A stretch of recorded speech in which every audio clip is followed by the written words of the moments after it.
All right. The moment you've been waiting for. A lot of people been saying, well, YNW Melly, they keep finding all these new things on YNW Melly. Why don't they bring it all to the trial?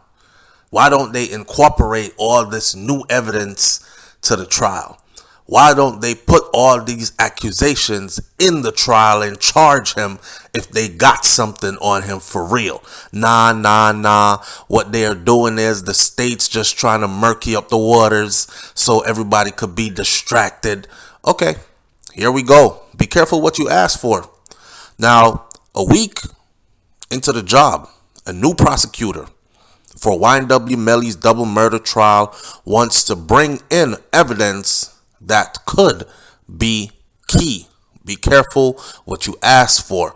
Welcome back to BrainFLoTv. Again, everybody, is your host with the most. Just go ahead and hit that subscribe button and click the bell next to the subscribe button so you are notified every time we update you on what's taking place, what's going down in this YNW Melly retrial for this double murder situation.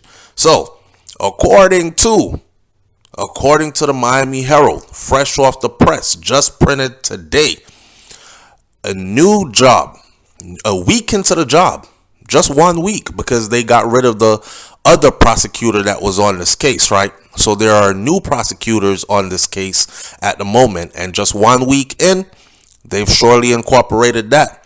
Prosecutor Alexandra Buckelew asked the Broward Circuit Court Judge John Murphy, who was the judge who was presiding over the case, to allow details about the witness tampering charge to enter into YNW Melly's murder case.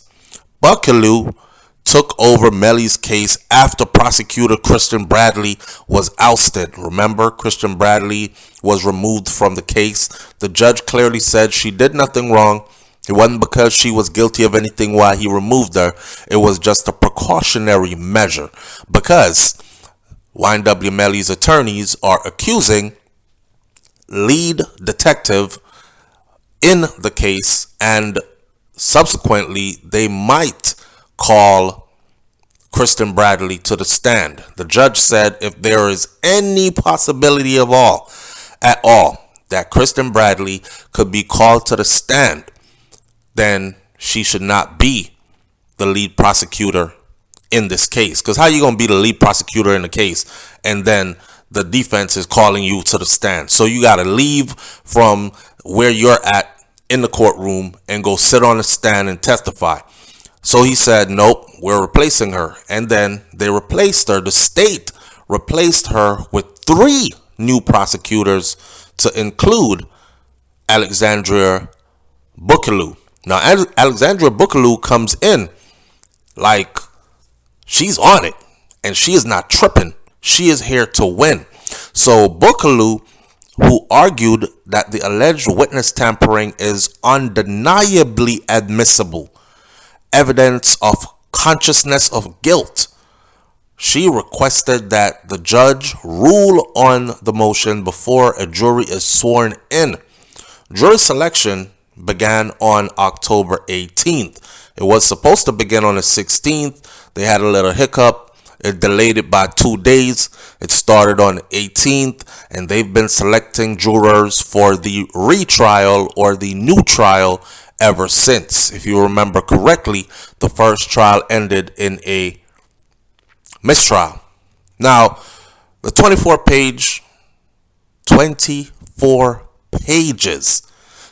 pages filing delves into the fact of the case before quickly shifting to the witness tampering investigation into Melly's co-defendant Cortland Henry, and fellow inmate Terrence Mathis.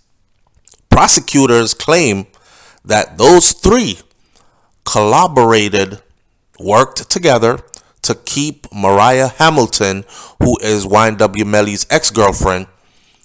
They worked together to keep her, who he frequently referred to as Riri or Rihanna or A$AP Rocky's baby mama.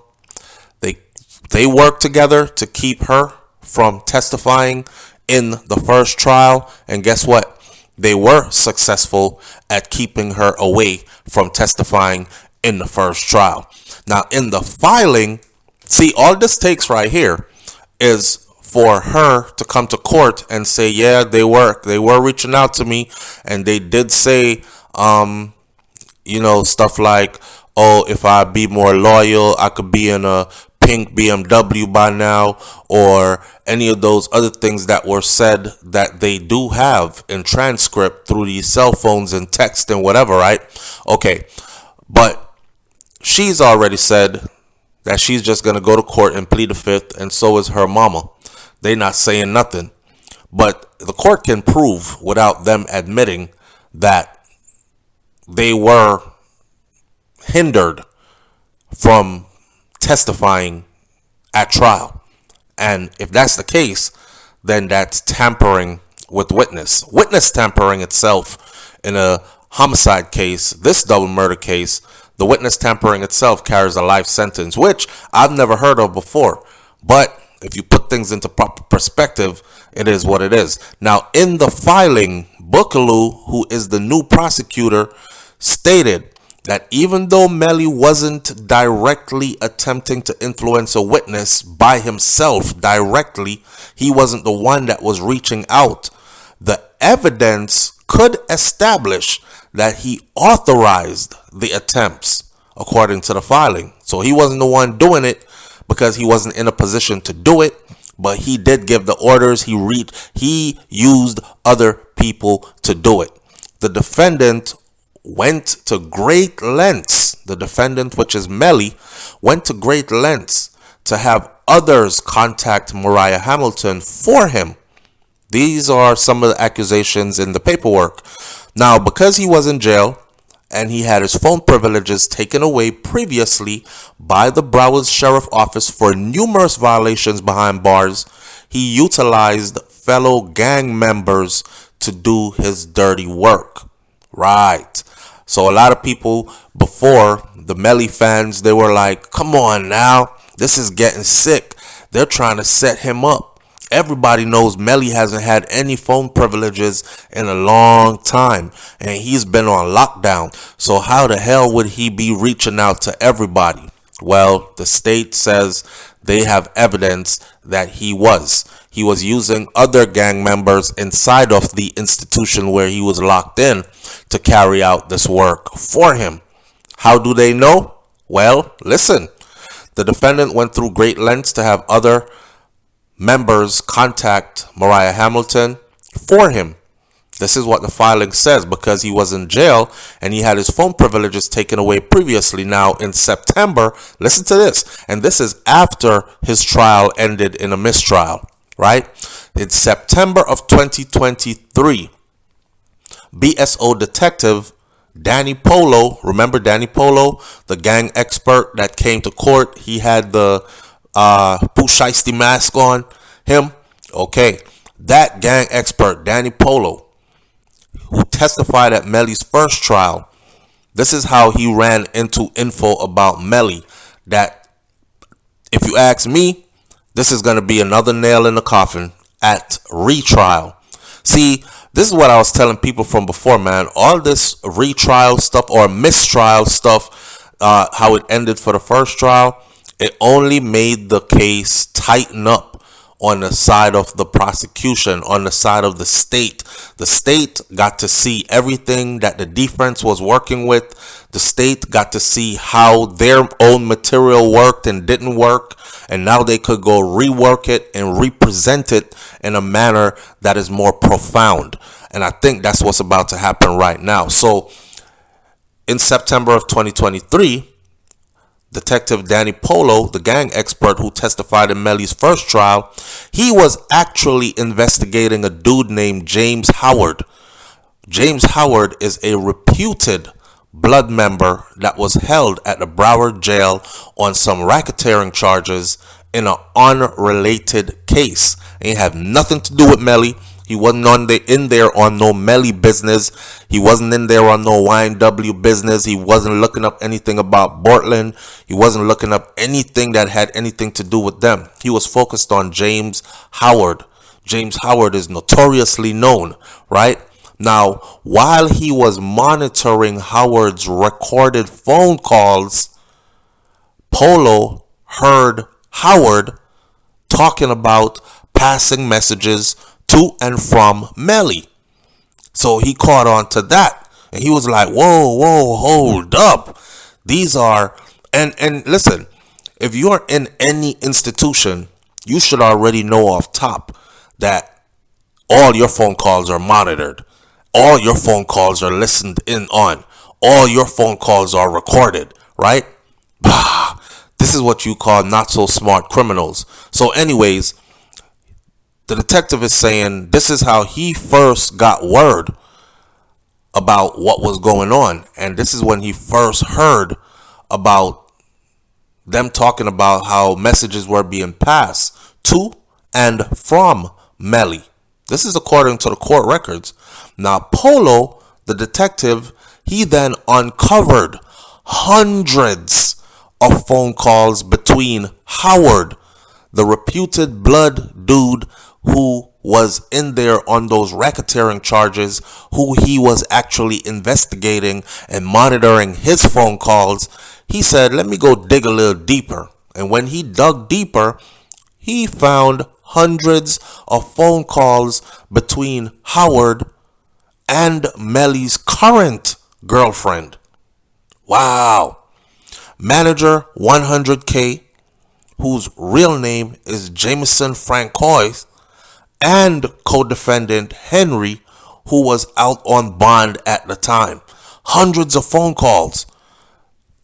Now, further investigation revealed that Melly, Henry, and Mathis, who was an inmate at the Broward County Jail, held on a murder charge, they had developed this sophisticated system to communicate with individuals outside of the Broward County Jail using coded words and false names, according to the court records. Mathis, who police said is also a member of the Bloods gang, they have proof that he made more than 60 phone calls to Bortland Henry. On several occasions, he told Henry to call Rihanna, which is YNW Melly's ex, referred to as Rihanna or Riri or ASAP Rocky's baby mama. On several occasions of those 60 phone calls, he was telling Bortland to call Riri or Rihanna and ASAP Rocky's baby mama to make sure that she's still in the Maybach. Rihanna, a well-known singer-songwriter, shares 2 children with rapper ASAP Rocky. Prosecutors decoded the messages, and what they come out with the messages meaning is that Henry should keep Hamilton away from testifying. This is according to the court records. Now, a lot of people, again, hey, why they trying to case up Melly? They don't have nothing on him. That's why they keep on bringing up extra stuff. If they have something on them, why don't they add it to the murder case and bring it to court? Well, guess what? Prosecutor Alexandria Buckaloo heard your cries loud and clear. So now she is asking Broward Circuit Court Judge John Henry to allow all these details about the witness tampering charges to enter into the murder case. See, they have to ask permission for the judge to see this and enter new stuff into the murder case, right? Otherwise, it was supposed to be what they had before would be presented to the courts again. Well, this new information right here is something that she says is undeniably admissible and the evidence of consciousness of guilt. I'm telling you, day by day, it seems like it's going down for YNW Melly and his team. I heard one person say yesterday, listen, YNW Melly's team, man, his lawyer team, they know that he's going away forever. He's going away to prison for a long time. And what they're trying to do, they're trying to secure some money before they go. Every time a new motion is filed, every time any new stuff happens, there's another lawyer fee that he's got to pay, right? And they're just trying to secure like a couple $1,000,000 probably, or hundreds of thousands of dollars, however much they're getting paid. Get that money before this all goes bust. The ship is sinking. Get what you can off the ship before the ship sinks. Leave your comments in the comment section below. Tell me what you think about this one. Are you a YNW Melly fan? Are you someone that believes that YNW Melly is being framed by the state and he is innocent? Are you somebody that believes that YNW Melly is guilty, but you still want him to be free regardless of thinking that he is guilty? If you think he's innocent, then why do you think so? And if you think that he is guilty, also tell me in the comment section, why do you think that he is guilty? Let me give you a jump start. I think he is guilty personally because I watched the first trial, and all the evidence that was presented in the first trial points to him. Now more than ever, I think he is guilty even more because now this new evidence of him doing all this covering up and this witness tampering stuff.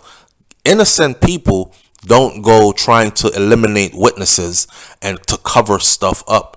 Innocent people take the stand and speak loud and clear to save their name, to save face, to save their life, to save themselves from going to the penitentiary. Not only that, I have not seen one shred of remorse on YNW Melly or Bortland Henry ever since Zach and Juvie passed away to this very present time. Throughout the entire case, every time I've seen him, he's just smiling and looking as if it's another day at boys camp and he'll be going home to see his family at the end of the week kind of attitude. This is serious. This is a double murder homicide involving the life of two of your best childhood friends and business partners and group mates that were snuffed out at gunpoint, right? It wasn't a pretty scene.